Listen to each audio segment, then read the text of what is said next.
दोस्तों मैं ऐसे ऐसे कपड़े, मैं ऐसी फोटो आपको दिखा सकता हूँ जिसमें औरतों के पास पहनने के कपड़े नहीं हैं। ठीक है, उनके आप देख सकते हैं जो ब्रीज का एरिया है जहाँ पर फैट्स जमा होता है बिल्कुल फ्लैट है। इतनी भूख मरी थी उस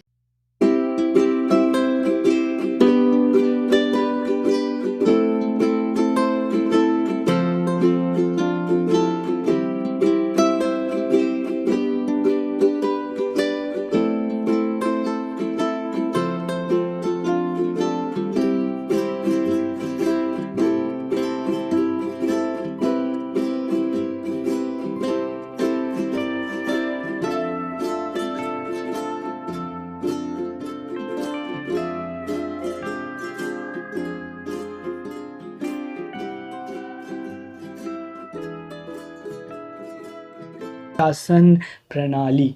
तो एक्चुअल में द्वैत शासन प्रणाली यानी दोहरा शासन क्या था, इसको किसने शुरू करा था, ठीक है, कब शुरू करा गया था, ये भी हम लोग डिस्कस करेंगे। इसके क्या गुण थी, इसकी क्या कमियां थी, क्या फ़ायदे हुए, क्या नुकसान हुए, ये सब हम लोग डिस्कस करेंगे इस वीडियो में।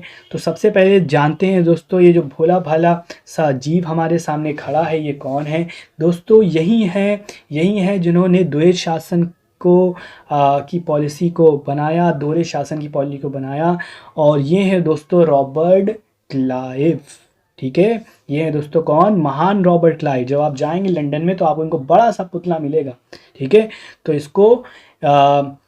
इसको यहाँ पर जो कई सारे हिस्टोरियन जो हैं वो इससे भारत में अंग्रेज़ी साम्राज्य की बुनियाद रखने वाला भी मानते हैं। तो दोस्तों सोचिए कितनी बड़ी हस्ती रहे होंगे उस समय। ठीक है, तो चलिए दोस्तों डिस्कस करते हैं। तो रॉबर्ट क्लाइव है ये, और रॉबर्ट क्लाइव ने ही द्वैत शासन प्रणाली का संचालन किया। इन्होंने ही द्वैत शासन प्रणाली या दोहरे शासन को की स्थापना की। Meaning of dual administration. तो हिंदुस्तान में ब्रिटिश शासन की स्थापना कई चरणों में हुई। प्लासी की जंग के जरिए, पहले प्लासी का जंग हुआ, फिर सबसे पहले तो बंगाल पर हमला हुआ था। ठीक है, बक्सर का युद्ध, तो कई युद्ध हुए। तो चरणों में धीरे धीरे करके यहाँ पर जो अंग्रेज थे उन्होंने अपनी सत्ता स्थापित करी। प्लासी की जंग के जरिए से ब्रिटिश ईस्ट इंडिया कंपनी को बंगाल, बिहार और उड़ीसा में बिना टैक्स के कारोबार का अधिकार मिल गया, और बंगाल में कंपनी की हालत मजबूत हो गई। बक्सर की जंग के बाद कंपनी की हालत मजबूत हो गई, फिर से मजबूत हो गई। बक्सर की जंग के बाद कंपनी 1765 ईस्वी से बंगाल की असली मालिक बन गई। ठीक है, बंगाल के नए नवाब निजामुद्दौला को कंपनी ने एक नई संधि पर दस्तखत करने के लिए मजबूर कर दिया। इस संधि के मुताबिक नवाब को अपनी आधी फौज विघटित कर देनी थी और बंगाल का राजा एक नायब सूबेदार के ज़रिए से करना था। ठीक है, यानी वो अपनी अब जो सेना है वो आधा कर दे, और वो नया सूबेदार जो उसके बाद आएगा उसका जो चयन है वो नवाब नहीं करेगा। वो कौन चुनेगा, वो कंपनी चुनेगी। देखिए इतनी चालाक है।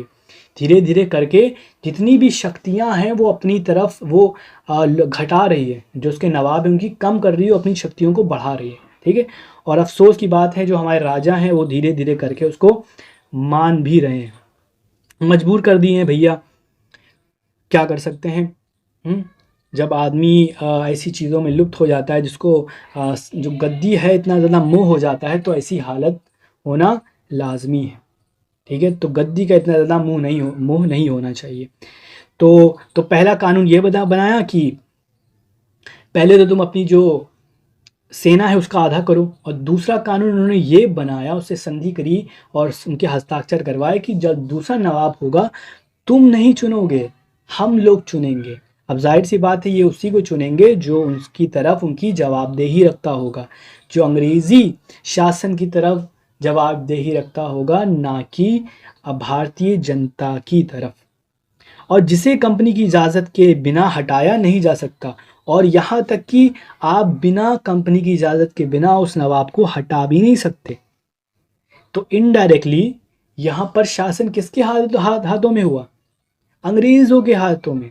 वजीर के रूप में कंपनी बंगाल के आमदनी को सीधे वसूल करती थी और नायब सूबेदार को नामजद करने के अधिकार के जरिए उसका निजामत या पुलिस और न्यायिक ताकतों पर काबू था, क्योंकि नवाब को उसने कंट्रोल कर लिया है। अब जाहिर सी बात है, जो प्रशासन होगा, जो पुलिस होगा, न्याय सिस्टम होगा, वो तो नवाब की बात मानेगा, और नवाब तो राजा के कंट्रोल में है। तो इस तरह से उन्होंने पूरे प्रशासन पे, पूरे राज्य पर अपना कब्जा, अपना प्रभुत्व स्थापित कर लिया, अपना कंट्रोल स्थापित कर लिया।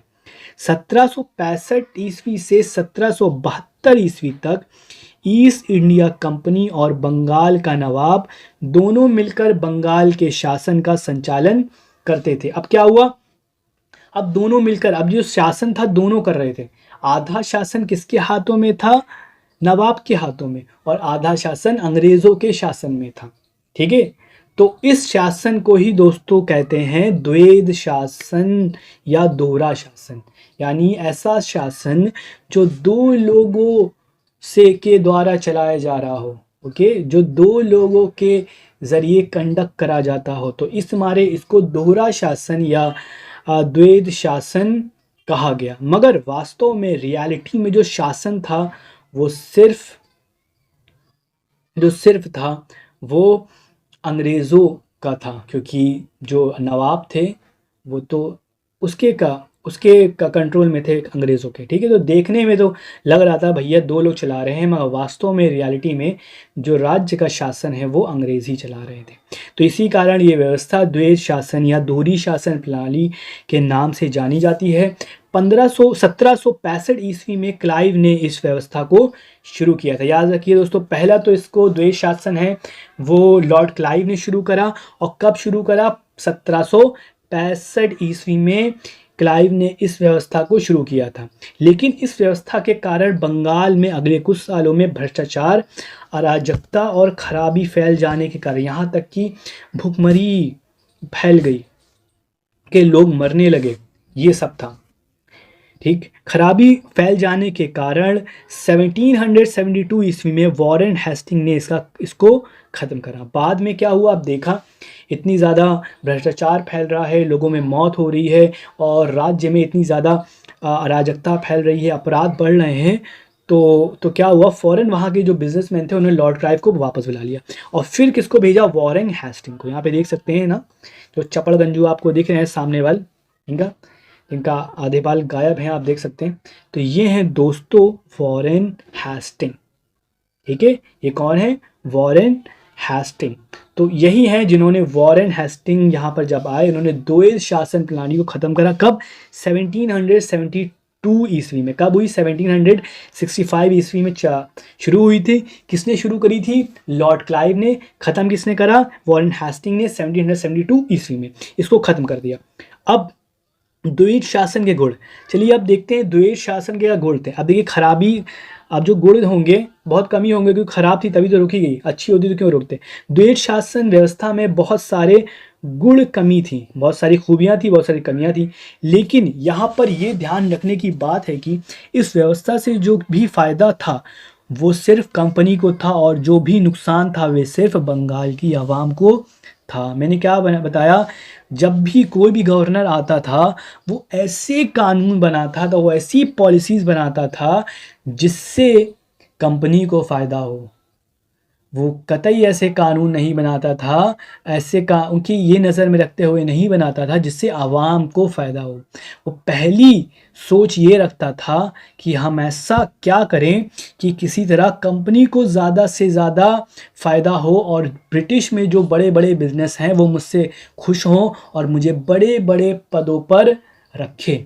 तो मेन उनकी ये सोच रहती थी। बंगाल की आवाम को इससे फ़ायदा हो ये कतई नहीं सोचते थे। इस व्यवस्था के मेन गुण या फ़ायदे कई हैं। इस व्यवस्था का सबसे पहला फ़ायदा ये था कि कंपनी को बिना किसी जिम्मेदारी के बंगाल की सत्ता प्राप्त हो गई। अब दोहरे शासन का देखिए दोस्तों, एक फ़ायदा था कि जितनी भी जिम्मेदारियां होती हैं, जैसे न्यायिक व्यवस्था हो गई, पुलिस व्यवस्था हो गई, तो ये सब शासन व्यवस्था हो गई, कर वसूलने की हो गई, तो ये सब थी नवाब के हाथों के। द्वैध शासन था, आधा शासन किसके ऊपर, आधा शासन आधा शासन अंग्रेज़ों के हाथों में, आधा शासन नवाब के हाथों में। और नवाबों के हालातों में जो भी सेक्टर दिए गए वो जिम्मेदारियों वाले थे, मतलब जितने भी जिम्मेदारियां थी कि जो बंगाल के अवाम है वो खुश रहे, उसमें न्याय व्यवस्था अच्छी हो, वहाँ पे अपराध कम हो, तो ये सब जिम्मेदारियां नवाब के ऊपर थी। इन दी अदर हैंड जो चीज़ें थी ऐसे लगान वसूलने की, ठीक है, और भी कई चीज़ें जिससे फ़ायदा हो, जैसे खेती करने की, तो ये सब चीज़ें, नए नए कानून बनाने की, तो ये सब की ताकतें, पावर किसके पास थी? ये सब पावरें थी अंग्रेज़ों के हाथ में। तो बड़ी बड़ी पावर्स तो भैया अंग्रेज़ के हाथों में। और यहाँ पर इनको किसी को जवाबदेही भी नहीं है। जब आती है जवाब देने की बात, क्योंकि आप कहाँ पे जाएंगे? हम न्याय व्यवस्था पे पास जाएंगे, आप पुलिस के पास जाएंगे, और यहाँ पर पुलिस किसके हाथों में? नवाब, तो उसको देना पड़ता है। तो यहाँ पर बंगाल में भूखमरी हो, कुछ भी हो, तो उसके लिए डायरेक्ट जिम्मेदार किसको बनाया जाता था? नवाब को। लगता था नवाब को, जो आवाम थी उसको लगता था कि ये जो कर रहा है वो नवाब कर रहा है, वहाँ उसके पीछे उनको क्या पता भैया कि इसके पीछे किसका हाथ है? अंग्रेज़ों का हाथ में है। जो सच्चाई में जो नवाब के हाथों में ताकत थी, जो पावर थी, वो शून्य, छिन्न के बराबर, शून्य के बराबर थी। ठीक, तो इस व्यवस्था में जिम्मेदारी तो सारी बंगाल के नवाब की थी, जबकि ताकत और सत्ता कंपनी के हाथ में थी। इस व्यवस्था के दिखाने को तो कंपनी का बंगाल पर आधा काबू था, लेकिन असलियत में पूरा काबू था। ठीक है, इससे कंपनी को दो फायदे हुए। पहला तो ये कि हिंदुस्तान के दूसरे राज्य कंपनी के सही इरादों को समझ नहीं पाए, क्योंकि उनको लगता था कि फला नवाब ऐसा कर रहा है, तभी जो बंगाली उर्दू बजा रहे। उनको क्या पता कि वहाँ जो बंगाल के राजा, वहाँ के जो अंग्रेज़ है, वो उसमें हस्तक्षेप कर रहे हैं, क्योंकि इस समय भैया वहाँ पे मीडिया तो थी नहीं, जैसे कि आज के वक्त होती है। ना ही फेसबुक था, ना ही ट्विटर था। तो जैसा लोग कहते थे वैसा लोग मान लेते थे। ठीक है, तो सोचिए कैसी हालत रही होगी। तो लोगों को तो यही समझ में आता कि वहाँ का जो शासन चला रहा है वो तो नवाब चला रहा है। समझ नहीं पाए, कंपनी की तरफ से आगा नहीं हुए। दूसरी बात ये कि कंपनी बंगाल की प्रशासनिक उलझनों में फंसने में बची रही, यानी जो प्रशासन संबंधी मामले होते हैं, न्याय कैसे चले, लोग खुशहाल कैसे रहें, ये सब उसके हाथ में नहीं था। वो चलिए हम क्या करेंगे भैया, ये तो नवाब का काम है, हमारा काम है यहाँ पे लगान वसूलना, खेती करना और कानून बनाना, ये हमारा काम है। तो ये सब जो नैतिक काम थे वो उनके हाथ में नहीं थे। तो यही तो भैया मेन काम होते हैं। यही तो आदमी की, एक नेता की, एक राजा की चीज़ों को डिफाइन करते हैं, वो कैसे शासन को चलाए, और वही जिम्मेदारी इनके हाथ में नहीं थी। तो इससे तो उन्होंने हाथ खड़े कर लिए, पल्ला झाड़ लिया कि ये मेरे हाथ में नहीं है। और इसके अलावा वो पूरा ध्यान किसकी तरफ दे सके? अपने बिजनेस की तरफ दे सके। कैसे कैसे हम यहाँ पर अपना बिजनेस बढ़ाएं, दूसरे राज्यों में कैसे जाएं, वहाँ की सत्ता में कैसे हस्तक्षेप करें, वहाँ पे कैसे फूट पड़वाएं, तो ये इनको फ़ायदा हुआ। प्रशासन की पूरी जिम्मेदारी तो नवाब और उसके अफसरों पर थी, जबकि अपने प्रशासनिक दायित्वों की पूर्ति के लिए उनके पास ना तो काफ़ी सत्ता थी और ना ही दौलत। अब वो क्यों, कैसे ही नहीं कर सकते भैया? कानून बनाने का अधिकार किसको है? अंग्रेज़ों के है। अगर ज़्यादा वो उछल कूद करेगा तो क्या करेगा? जो अंग्रेज़ों हैं, तो जो शाह आलम से संधि हुई थी उसके मुताबिक वो क्या करेगा? वो नवाब को हटा देगा, और नवाब को उठाने के बाद दूसरे ऐसे नवाब को लाएगा जो उसकी जवाबदेही देता हो, जो उसकी कठपुतली हो। तो इस तरह से जो नवाब है वो कुछ नहीं कर सकता, वो एक मात्र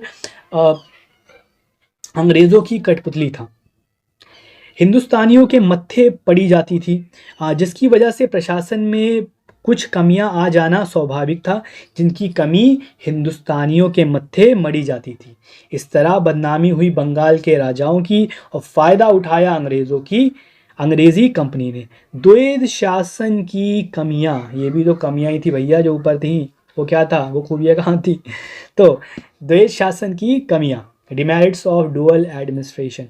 फ़ायदे के अलावा द्वैध शासन प्रणाली में कुछ कमियां भी थीं, और जितने ही फ़ायदे थे ये अंग्रेज़ों के थे भैया, ये शासन यहाँ पे जो आवाम थी भारतीय उसके नहीं थे। द्वैध शासन की सबसे बड़ी कमी ये थी कि प्रशासन की दो इकाइयाँ, यानी दो यूनिट्स थीं, जिनमें आपस में कोई तालमेल नहीं था, दोनों में तालमेल नहीं था। वो एक ईस्ट की तरफ जा रहा है, दूसरा वेस्ट की तरफ जा रहा है, ठीक, जिसकी वजह से दोनों के बीच हर दिन कोई ना कोई झगड़ा या खींचातानी होती रहती थी, जिसके कारण शासन व्यवस्था अच्छी तरह से चला पाना मुश्किल होता था। हालांकि शांति और व्यवस्था की पूरी जिम्मेदारी नवाब पर थी, लेकिन वह खुद कमज़ोर था और उसके अफसरों के पास भी ताकत की कमी थी, जिसकी वजह से द्वैत शासन के कारण बंगाल अशांति और खराबी का शिकार बना। द्वैत शासन के कारण बंगाल कंपनी के भीषण आर्थिक शोषण का शिकार हुआ। ठीक है, द्वैत शासन के कारण बंगाल कंपनी के भीषण आर्थिक शोषण का शिकार हुआ। जो द्वैत शासन के जरिए यहाँ पर जो कंपनी थी बंगाल का बहुत शोषण करा, बहुत शोषण करा, इतना कि उसको यहाँ की बंगाल की जनता को भूखे मरने के लिए मजबूर कर दिया। उनके पास कपड़े पहनने के दोस्तों कपड़े नहीं होते थे, तो ये हालत कर दी थी, जर्जर हालत कर दी थी बंगाल की इन लोगों ने। कंपनी के अधिकारियों ने जोरदार ढंग से दौलत जमा करना और बंगाल की संपदा लूटना शुरू कर दिया। उन्होंने हिंदुस्तान में माल खरीदने के लिए भी बंगाल की आमदनी का ही इस्तेमाल करना शुरू कर दिया। मतलब बिजनेस कर रहे हो, बिजनेस करने के लिए जो कैपिटल इन्वेस्ट कर रहे हो उसको भी तुम बंगाल के खजाने से यूज करते हो। वो तो भैया राज्य की आमदनी हुई, उसको तो आपको यहाँ की जो जनता है उसकी भलाई के लिए लगाना चाहिए, और आप किस में लगा रहे हो, वो आप अपने फायदे के लिए लगा रहे हो। ये तो सरासर होगी। और इसका क्या नतीजा हुआ आप देख सकते हैं। कंपनी के अधिकारियों की देखरेखी नवाबों के अधिकारियों ने भी बंगाल की इस लूट में हिस्सा लेना शुरू कर दिया, जिसकी वजह से बंगाल की आवाम इन दोनों के ही शोषण का शिकार बनी और कुछ ही वक्त में बंगाल का खुशहाल सूबा एक दरिद्र सूबा बन गया, जैसा आप देख सकते हैं आपकी सामने। ठीक है, एक वक्त था जब यहाँ पर राजा महाराजा या करते थे, उस समय सोने की चिड़िया कहा जाता था इस देश को। और जब से ये अंग्रेज़ यहाँ पर शासन करने आए हैं, एक ऐसी तस्वीर आपको दोस्तों हमें दिखानी पड़ रही है जिसमें एक छोटी बच्ची, एक बिल्कुल कुपोषण का शिकार हुए उसका बच्चा, एक छोटी सी दुबली पतली वो ज़मीन से खाना बटोरते हुए दिख रही है, भीख मांगते हुए दिख रही है। तो ऐसी हालत दोस्तों कर दी थी अंग्रेज़ों ने यहाँ पर द्वैत शासन की वजह से, जिससे जो बड़े लोग जो बहुत कहते हैं ना, बहुत बड़े लिबरल्स कहते हैं कि अंग्रेज़ों ने यहाँ पर आया बहुत विकास किया। तो देख सकते हैं, देखिए दोस्तों कैसा विकास करा, आपके सामने तस्वीर है। तो बड़ी अफसोसजनक बात है दोस्तों, कुछ गलतियाँ हमारी पास की जिसकी वजह से हमें ये सिनेरियो देखना पड़ा, और हम इससे सबक लें कि हमें जो आंतरिक झगड़े हैं उससे दूर रहना चाहिए। जो फूट पड़वाते हैं जो, उससे हमेशा दूर रहना चाहिए। हमें आपसी सौहार्द बनाए रखना चाहिए। ये सब का नतीजा अगर ऐसे करेंगे तो दोस्तों ये तस्वीरें हमें बार बार देखनी पड़ेंगी। द्वैत शासन का बंगाल में किसानों की आर्थिक हालत पर भी बुरा असर पड़ा। कंपनी की पॉलिसियों की वजह से देश में कृषि उत्पादन बिल्कुल खत्म हो गया और किसान की हालत भिखारी जैसी हो गई दोस्तों। ये देखिए दोस्तों कैसी आप पसलियाँ देख सकते हैं लोगों के पास। दोस्तों देखिए कपड़े पहनने के फ़ोटो नहीं है दोस्तों। मैं ऐसी फ़ोटो आपको दिखा सकता हूँ जिसमें औरतों के पास पहनने के कपड़े नहीं हैं।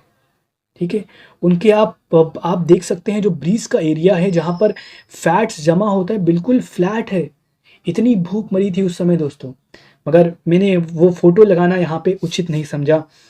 मगर देखिए दोस्तों ऐसी हालत उन्होंने कर दी थी, और इसके बावजूद उन्होंने यहाँ पे जो एडमिनिस्ट्रेशन थे, यहाँ पे जो लॉर्ड क्लाइव थे, उन्होंने पूरा पल्ला झाड़ दिया और ये कहा ये सब नतीजा था यहाँ के नवाब का, क्योंकि जो न्याय व्यवस्था थी वो उनके हाथों में थी। कंपनी और नवाब के अधिकारियों ने कारोबारियों के सामने हर रोज़ नई नई मांगे रखना शुरू कर दिया, जिन्हें पूरा करना उनके लिए नामुमकिन था, जिसकी वजह से कारोबार पर भी बुरा असर पड़ा। इस तरह हम देखते हैं कि द्वैत शासन व्यवस्था की वजह से बंगाल की हालत बुरी हो गई, और जो सूबा कभी अपनी खुशहाली के लिए मशहूर था वह कुशासन के कारण नाइंसाफ़ी, खराबी, अशांति का शिकार बन गया। और 1767 ईस्वी में क्लाइव के वापस चले जाने के बाद उसको कमज़ोर उत्तराधिकारियों के वक्त में हालत और भी ख़राब हो गई, और द्वैत शासन की बहुत सी और कमज़ोरियां भी उभर कर सामने आई। क्लाइव ने खुद स्वीकार किया था कि द्वैत शासन के बदौलत ही बंगाल जिस घूसखोरी, भ्रष्टाचार और अराजकता का दृश्य बना था, ऐसा दृश्य बंगाल के अलावा ना तो कहीं सुना गया और ना ही कहीं देखा गया। कंपनी के अधिकारी और नायब वजीर अपनी जेबें भरते रहे और बंगाल की आवाम दोनों के ही शोषण का शिकार बनती रही। जो बंगाल की आवाम थी वो उसका शोषण होता रहा। ऐसा नहीं कि अंग्रेज भी थे, यहाँ पर अधिकारी भी थे जो भारतीय थे, जो राजा थे, उन्होंने भी ऐसा करा, उन्होंने भी घूसखोरी, लूट घसोट मचाई। ठीक, तो दोनों की गलती है दोस्तों। आवाम दोनों का ही शोषण का शिकार बनती रही। इस व्यवस्था की इतनी कमियां और बुरे नतीजों के कारण वॉरेन हेस्टिंग, जो कि 1772 ईस्वी में बंगाल का गवर्नर बनकर आए, उसने इसको ख़त्म कर दिया। कब ख़त्म करा दोस्तों? आप फोटो आपके सामने है दोस्तों, कैसी हालत है। भूखे प्यासे बच्चे, बूढ़े, जो बिल्कुल एक तिनके से तीली, एक डंडे के समान हैं, जिनकी पसलियां हड्डियां आपके सामने आ गई हैं, तब इन्होंने जाके कदम उठाया। तो अफसोस की बात है दोस्तों, हमारे भारतीय हिस्ट्री में, भारतीय इतिहास में ऐसे भी समय आया है। तो ये था दोस्तों यहाँ पर जो द्वैत शासन है वो उसकी कमियाँ, उसके गुण। और आपका इस वीडियो के बारे में क्या कहना है? अंग्रेज़ों का शासन यहाँ पर कैसे रहा? द्वैत शासन प्रणाली अच्छी रही, ख़राब रही? कमेंट करके ज़रूर बताएं। और अगर आपको ये वीडियो अच्छी लगी तो इस वीडियो को लाइक करें, ज़्यादा से ज़्यादा लोगों के साथ कमेंट का शेयर करें, ताकि उनको पता चले बंगाल में आखिर में क्या हुआ था, द्वैत शासन जो था उसका इम्पैक्ट क्या हुआ था। और अगर आप ऐसी ही वीडियो चाहते हैं इस चैनल पर, सो प्लीज़ इस वीडियो को लाइक करें, इस चैनल को सब्सक्राइब करें। तब तक के लिए दोस्तों अपना ख्याल रखें, पढ़ते रहिए। Take care, till then, good bye.